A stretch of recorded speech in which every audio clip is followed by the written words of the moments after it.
भाग 10 कोसला.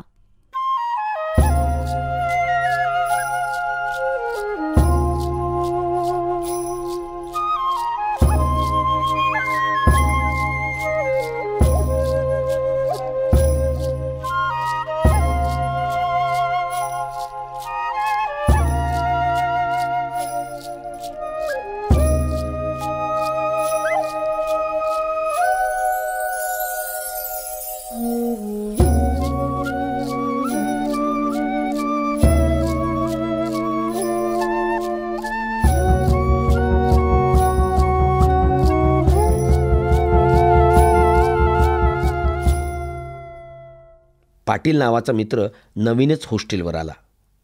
हा फक्त माझाच मित्र. बाकीच्या कोणाशी त्याची मैत्री नव्हती. पण माझ्या खोलीत कोड्डम, सुरेश वगैरे असले की तो त्यांच्याशी बोलायचा. पाटील आणि माझी ओळख बाथरूममध्ये झाली.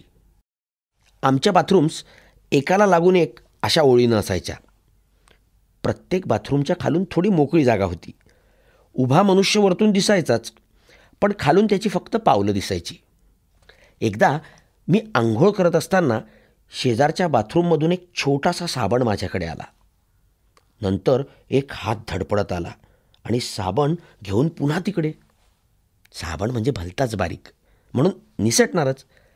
पुन्हा कपड्यांना लावायचा साबण आला आणि हातही आला. पण ह्यावेळी साबणाला हात पोचेना. असं आमचं सगळ्यांचंच व्हायचं. पण हात घातला की तिकडला मुलगा खूपच कडक गरम पाणी हातावर टाकायचा. पण मी तसं केलं नाही. मी ती साबणाची पापडी उचलली आणि वरतून तिकडच्याला दिली. तिकडचा मुलगा पाटील. तो म्हणाला, हा सदरा आता संपलाच आहे, पुन्हा साबण येऊ देणार नाही, थँक्यू. नंतर त्यानं हळूहळू साबण घासला. पाटीलचं अर्थशास्त्र होतं. हा अत्यंत सभ्यगृहस्थ. तो चहा वगैरे कधीच प्यायचा नाही. हे मला सुद्धा फायदेशीरच ठरलं. कोड्डम, पाटील, सुरेश असे आम्ही तिघं चौघं मित्र. इतके मित्र की हॉस्टेलच्या मुलांनी आम्हाला दोस्त राष्ट्र असा फिशपॉन्ड दिला. ही दोस्त राष्ट्र एकमेकांना लंगोट वापरायला देतील, पण तिरायताला चहाची एक बशी सोडणार नाहीत असं ते म्हणायचे. मला हे फारच लागलं. मी पूर्वी शेकडो लोकांना चहा पाजलाय हे मात्र मी सांगायचो नाही, कारण ते हसतील. पाटीलची खोली म्हणजे नुसतीच खोली. भिंतीतल्या कपाटात फक्त कंगवा आणि तेलाची एक बाटली, एवढंच सामान. दरवाजापाशी कोल्हापुरी गावठी चपलांचा जोड, खुंटीवर 2 सदरे, एक धुवायचा आणि एक धुतलेला, एक पंचा. हा रोज धुतलेला म्हणून नेहमी ओला असायचा. टेबलावर फक्त एक पॉकेट डिक्शनरी आणि एक मोठा रफ कागदांचा पिवळा ढीग. ड्रावरमध्ये पत्र, नाणी असं. पण हे सामान पाटील खोलीत असला तरच दिसायचं. तो खोलीवर पडला की ह्यातलं बहुतेक सगळं त्याच्या अंगावर कॉलेजात जायचं. मात्र कायम राहायची खाट. गादीऐवजी तो एक जाड कांबळ, जी तो हिवाळ्यात पांघरायचा, आणि चादर अंथरायचा, जी तो उन्हाळ्यात पांघरायचा तेव्हा कांबळ अंथरलेलं असायचं. कोड्डमच्या खोलीत यापेक्षा अधिक काहीच नव्हतं. फक्त एक वस्तू मात्र होती, त्याच्या वडिलांचा कोट. हा कोट सदैव त्याच्या अंगावर, हिवाळ्यात तर झोपतानासुद्धा आणि संडासलासुद्धा आणि आंघोळीलासुद्धा. तो म्हणायचा, माझ्या मुलाला म्हणजे मुलगा होईल अशी इच्छा आहे, आणखी हा कोट वापरायला लागू नये म्हणून मीच हा वापरून फाडून टाकतोय. मेहता अत्यंत श्रीमंत मुलगा. त्याच्या खोलीत आंघोळीला जायचे गाऊनच 3-4 आणि 15 लोकरी पॅन्टी ओळीनं टांगलेल्या. माझ्याकडे गेल्या वर्षी शिवलेल्या 4च होत्या. पण मेहताचे 2-3 भाऊ कलेक्टर होते. बाप कोलंबोला काहीतरी व्यापारी वगैरे. आई लठ्ठ आणि बहिणी सुंदर होत्या. हे सगळं त्याच्या अल्बमवरून कळलं. याला कॅमेऱ्याचे नाना छंद. BAला त्याचा तत्त्वज्ञान हा विषय. मेहता डॉक्टर राधाकृष्णनना गुरु मानायचा, कारण राधाकृष्णन एकदा त्याच्या मामाकडे उतरले होते. तेव्हा हा मामाकडेच होता, म्हणजे अहमदाबादला. तेव्हा राधाकृष्णन मेहतांना म्हणाले, याचं वाचन दांडगं दिसतं. मेहता मला इंग्रजी साहित्यातल्या 1000 गोष्टी सांगायचा. त्याला खरोखरच एक प्रकारचं गांभीर्य होतं. Fried, D.H. लॉरेन्स आणि हक्सले हे त्याच्या मते थोर साहित्यिक. यावर माझं मत विचारलं तर मी शरमलो. खरं म्हणजे मेहताशी आपला संबंध त्याला मराठी शिकवण्यापुरताच. तोच म्हणाला, रोज संध्याकाळी आपण चहा घेऊन बसत जाऊ. मला ही पद्धत बरी वाटली. म्हणजे चहाबरोबर बिस्किटं, गुजराती पदार्थ वगैरे पण. त्याला मी 2 महिन्यातच मराठी शिकवलं. नंतर एकदा श्यामची वाचायला सांगितलं. त्यानं ती 2 दिवस लावून नीट वाचली. नंतर तो म्हणाला, हे पुस्तक सेंटिमेंटल आहे. मी म्हणालो, असेल पण चांगलं आहे. तो म्हणाला, चांगलं असेल पण ग्रेट नाही. मी म्हणालो, उदाहरणार्थ? तो म्हणाला, आता D.H. लॉरेन्स पहा, हा ग्रेट लेखक. मग मी आठवडाभर लायब्ररीत बसून लॉरेन्स वाचला. मेहता पुस्तक विकत घ्यायचा, त्यामुळे त्याला रात्री वाचणं जमायचं. मी लायब्ररीत कशाबशा 2-3 कादंबऱ्या संपवल्या आणि एकदा याच्याशी वाद घातला. मी म्हणालो, लॉरेन्स न्यू आहे असं म्हणता येईल, म्हणजे मॉडर्न आहे पण ग्रेट काही नाही. तो म्हणाला, छे. आता फोर्स्टरचंच व्हा. लॉरेन्स आणि फोर्स्टर यांच्यात काहीच फरक नाही का? मग मी वैतागलो. म्हणजे हा नवनवी नावं घेत जाणार आणि आपण केवळ वादाखातर आता फोर्स्टर वाचणार. तेवढा त्यांना आणखी काही उदाहरणार्थ हक्सलेचं नाव घ्यावं, तर हे कुठपर्यंत चालणार? म्हणून मी गाढवासारखा वाद घालून भांडण केलं. शेवट असा झाला की गुजराती लोक नालायक आहेत. तो म्हणाला, ठीक आहे. मग मी मराठी शिकवणं बंद झालं. त्यामुळे त्याचे मराठीचे उच्चार पुस्तकातल्यासारखेच राहिले.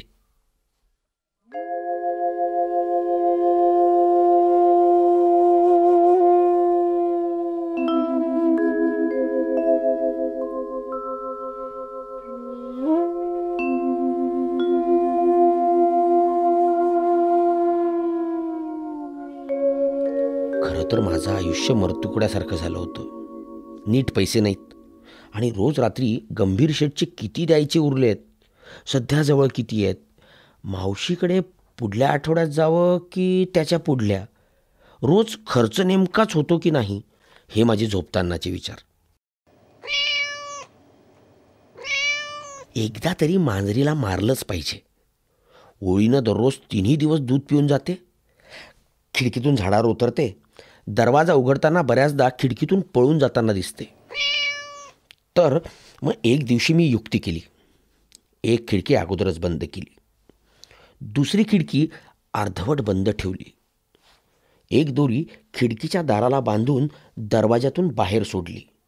नंतर दरवाजाच्या फटीतून ती केव्हा येते हे पाहत बसलो. तिची वेळ ठरलेली.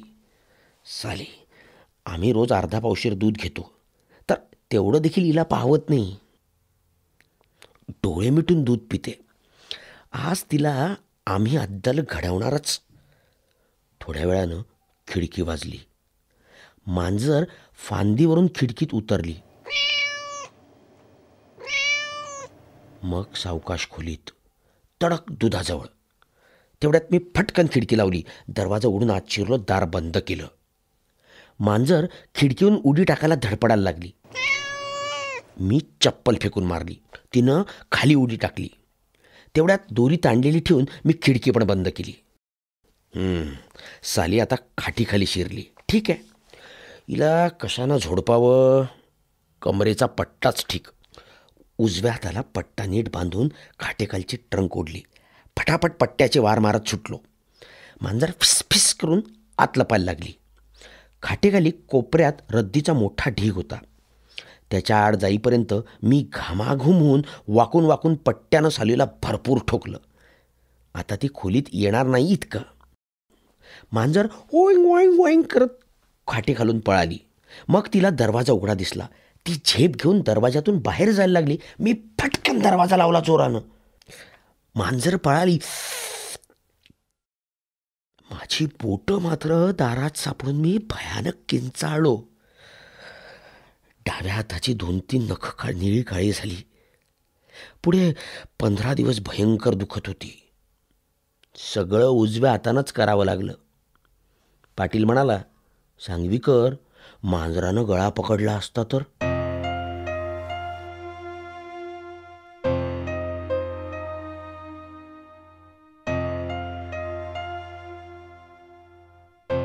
मावशी म्हणाली, 2-3 महिन्यांनी उगवतोयस. मी 150 रुपये घेतले. 100 रुपये तडक गंभीर शेठला देऊन आलो. 15 ऑगस्टच्या दिवशी सगळी रक्कम फेडली. आता मोकळे. काही उत्साह नाही, हुरूप नाही. थोडं वाचन करू म्हटलं तर तेवढ्यात 6 मै आली. इतिहास काही आपल्याला जमणार नाही, आपण नापासच होणार. मी नानांना हे अत्यंत काकुळतीनं सांगितलं तर ते म्हणाले, तुला वाटेल तसं कर. मग मी प्रिन्सिपॉलना वगैरे भेटलो आणि युनिव्हर्सिटी 4-6 खेपा घालून विषय बदलून घेतले. लगेच 6 मै आली. आता मी मराठी आणि इंग्रजी हे विषय घेतले. 15 दिवसात आश्चर्य वाटेल असा अभ्यास केला. नाहीतर साला इतिहास भंपक विषय होता. अशा विषयाचं करिअर बनवणं म्हणजे मूर्खपणाच. म्हणजे साल्यांना शिलालेख सापडले वगैरे म्हणून अशोकाची माहिती कळली. मधले कुठले पुरावे नसले की हे लोक वाटेल तसे ठोकताळे बांधतात. अमेरिकेचा इतिहास कुठून सुरू होतो तर कोलंबसानंतर. म्हणजे अगोदर रेड इंडियनांचं जे काय असेल ते, आणि उत्खनात काही सापडलं तरच इतिहास वाढतो. नाहीतर आर्य हिंदुस्थानात आले तिथून सुरुवात. आणि कपडे लत्ते वगैरे भानगडीचा अंदाज येईल, पण त्या काळच्या लोकांची मनं कशी होती हे कुठून कळणार. नाहीच उत्खननात काही सापडलं तर जेवढं आज माहिती आहे तेवढंच खरं. एकूण इतिहास भंपकच. सुरेशचं आधीपासूनच मराठी होतं. मी इतिहास सोडून पहिल्यांदा मराठीच्या तासाला बसलो तेव्हा सुरशानं माझा जय जयकार केला. नानांनी हे घरी कळवलं. घरून वडिलांचं पत्र आलं, तू मूर्ख आहेस. अरे ज्ञानेश्वरीच वाचायची तर कॉलेजात कशाला जायला हवं, घरी आम्ही वाचतोच की नाही. पण मला हे बरं वाटलं. निदान BAला मराठीचा अभ्यास म्हणजे ते ज्ञानेश्वरी तरी समजतात. जर आम्हाला अभ्यासाला केशवसूत, मर्ढेकर आणि नासी फडकेसुद्धा आहेत त्यांना कळलं असतं तर ते इकडे येऊन म्हणाले असते, ओ चल सामान भर आणि घरी चाल. पण हे चुकलं. मी 6 माईचा अभ्यास 15 दिवसात झक्क केला.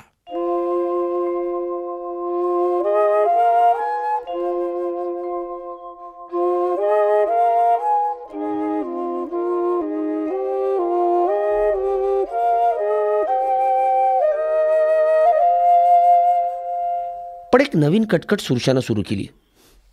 कुठेही टेकडीवर फिरायला किंवा वर्गात किंवा खोलीत सुरशाच्या करमणुकीचा विषय म्हणजे माझं इतिहास सोडून देणं. मी सुद्धा त्याला हातभार लावायचोच. म्हणजे कसं करायचो की आम्ही स्वतःला इसवी सनाच्या 9000व्या शतकातले इतिहासकार समजून सध्याच्या 20व्या शतकाबद्दल बोलायचो. उदाहरणार्थ, तेव्हा विद्यापीठे उर्फ युनिव्हर्सिटी असत. आता तुम्ही म्हणाल की ही काय भानगड आहे, तर विद्यापीठात काही विषयांचा अभ्यास चाले. आता अभ्यास म्हणजे काय, तर अभ्यास मराठी नावाच्या भाषेचाही चाले. त्या काळचे लोक व्यायाम करीत. व्यायाम म्हणजे काय हे थोडक्यात सांगतो. सबब व्यायाम म्हणजे ज्याने या लोकांचे शरीर कणखर बने. काही माणसे तर दिवस दिवस उठबशा काढीत किंवा कारण नसताना पळत. शिवाय हे लोक स्वतःला हिंदू किंवा मुसलमान समजत. प्रत्येकाला आपला बाप माहीत असे. हे लोक बंद संडासात जात. सबब कोणाला दिसू नये अशा कित्येक गोष्टी हे करीत. 20व्या शतकातील लोक लग्नेही करीत. आता तुम्ही असे म्हणाल की लग्न म्हणजे काय, तर लग्न ही अशी वस्तू होती की एका पुरुषाने दुसऱ्या स्त्रीशीच लग्न करावयाचे. ही लग्ने करताना बाजा वाजवण्यात येई. शिवाय बरीच गर्दी जमे. सबब ही स्त्री तिच्या लग्नाच्या पुरुषाचा स्वयंपाक करून तो घरी केव्हा येईल याची वाट पाही. आता तुम्ही म्हणाल की म्हणजे तो कुठे जाई, तर याबद्दल संशोधन चालू आहे. परंतु सध्या उपलब्ध माहितीनुसार महामहोपाध्याय गिरिजाशंकर मार्तंड यांचे असे मत आहे की हे लोक वर्षभर विद्यापीठात अभ्यास करीत. ते कशासाठी, तर शेवटी एक परीक्षा नावाची एकत्र जमून सर्वांनी एकाच प्रश्नपत्रिकेची उत्तर द्यायची वस्तू, जी सर्व अभ्यासू गृहस्थ नीट देत. 5 वर्षापूर्वी महामहोपाध्यायांनी हे मत जनतेसमोर मांडले तेव्हा सर्वांनी त्यांना वेड्यात काढले. परंतु आज त्यांचे मत सर्वमान्य झाले आहे. महामहोपाध्याय यांनी नुकतेच एक संशोधन केले आहे. यावरून त्यांना असे दिसून आले आहे की विद्यापीठात बीजगणित नावाचा एक विषय असे. या विषयात काय काय भानगडी होत्या हे अजून आम्हालाही नीट कळले नाही. तथापि अ म्हणजे 5 आणि ब म्हणजे 4 असे समजून अ वजा ब बरोबर 1 असे काहीतरी चाले. हे केवळ उदाहरण सांगितले. असे मोठमोठे आकडे टाकून काही आकडेमोड तर वह्या भरभरून चाले. शिवाय हे लोक 12 वाजल्यानंतर पुढे 1 वाजला असे म्हणत, किंवा जुलैचे 31 दिवस झाल्यावर लगेच दुसऱ्या दिवशी जुलैचा 32वा दिवस न धरता त्याला ऑगस्टचा पहिला दिवस समजत. आता तुम्ही म्हणाल 31 हे काय, 32 कोण, जुलै ऑगस्ट ही काय भानगड? तर याबद्दल संशोधन चालू आहे. पण तुम्ही म्हणाल अमक्या आकड्याचा अर्थ तमुकच येतो, हे कसे समजत असत? तर हे लोक हुशार होते. ते लहानपणी मुलांना बळजबरीने शाळेत पाठवून 30पर्यंतचे पाढे कोणते महिने केव्हा येतात हे शिकवून ठेवत. एकदा हे वयाच्या 8व्या-10व्या वर्षापर्यंतचे चिन्हाचे शिक्षण संपले की ही मुले आपोआप लहान लहान चिन्हांच्या योगे मोठमोठी चिन्हे शिकत. हे 5-50 लोक बसमधून एकत्र प्रवास नावाची गोष्ट करीत असत. तथापि त्यांची एकमेकाशी ओळखही होत नसे. हे लोक कपडे घालत आणि पैसे कमवीत. आता तुम्ही म्हणाल पैसे म्हणजे काय? तर अशा पैसे नावाच्या वस्तू उत्खननात सापडल्या आहेत. शिवाय हे लोक कविताही करत. प्रत्येकास लिहिता वाचता आलेच पाहिजे अशी चाल होती. एक पुस्तक नावाची वस्तू होती. अशी लाखो पुस्तके होती. पण दररोज जगभर इतकी पुस्तके निघत की त्या भाषेतील विद्वानांनाही सगळी पुस्तके वाचणे अशक्य आहे असे हे महामहोपाध्यायांचे मत मूर्खपणाचे आहे. इतकी पुस्तके कोण लिहिल? हे लोक जगण्यास इतके नालायक होते की त्यांनी पांढरे वाघ, सिंह, हत्ती, देवमासे हे मोठमोठे परमेश्वरा एवढे प्राणी बंदुकीने केवळ करमणूक म्हणून मारून टाकले.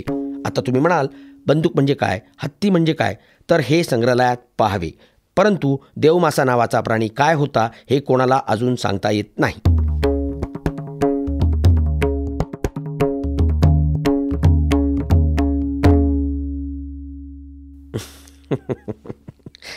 तर सुरेश एखादं वाक्य सुरू करायचा, मग मी दुसरं वाक्य सांगायचो. अशी ही भंकस दोघांना कंटाळा येईस्तोवर चालायची, किंवा इतर सगळ्या गोष्टीचा कंटाळा आला की सुरू व्हायची. माझ्याजवळ पैसे 8-8 दिवस अजिबात नसले तरी मी काही नवीन करमणुकीचा शोध लावायचो. काळ्या नावाचा मुलगा हा एक असा शोध. हा पैलवान विद्यार्थी होता. कुस्त्यांच्या हजारो गोष्टी सांगायचा. दादा, परवा दूधनाथाला आमच्या साताऱ्यानं पाणी पाजलं की, अशी सुरुवात झाली की मग कुणी कसे पेच मारले, मग कोण कसा चीज झाला.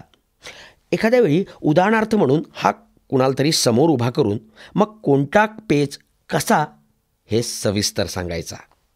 एकदा त्यानं मला तलवार कशी फिरवावी हे सांगायला सुरुवात केली. पण नुसत्या हातानं त्याला सांगता येईना. म्हणून त्यानं पायातला पायजमा काढून अर्ध्या चट्टीवर पायजमा गरगर इकडून तिकडे उलटसुलट भराभर फिरून सर्व हात दाखवले. त्याची ठेंगणी काळी दणदणीत मूर्ती भलतीच विनोदी दिसायची. काळ्याला इंग्रजी अजिबात यायचं नाही. पण कुणी इंग्रजीत याच्याशी शिष्ट बोललं की हा निवडून ठेवलेले मोठमोठे कठीण शब्द वापरून त्याची फेफे करायचा. मग खोली देऊन सांगायचा, दादा साला आपल्यापुढे कोणाचं झालेलं इंग्रजी जादा, साल्याचा बेडूक करून टाकला. बेडूक केला हे खास. अमक्या साताराच्या पैलवानानं अमक्या पंजाबी मुसलमानाचा बेडूक केला. परीक्षेचा बेडूक करून टाकीन. या पोरीचा बेडूक करावा. काल मेसमध्ये शिरा होता, शिऱ्याचा पार बेडूक केला. काळ्याचं सगळं खास बेडूक.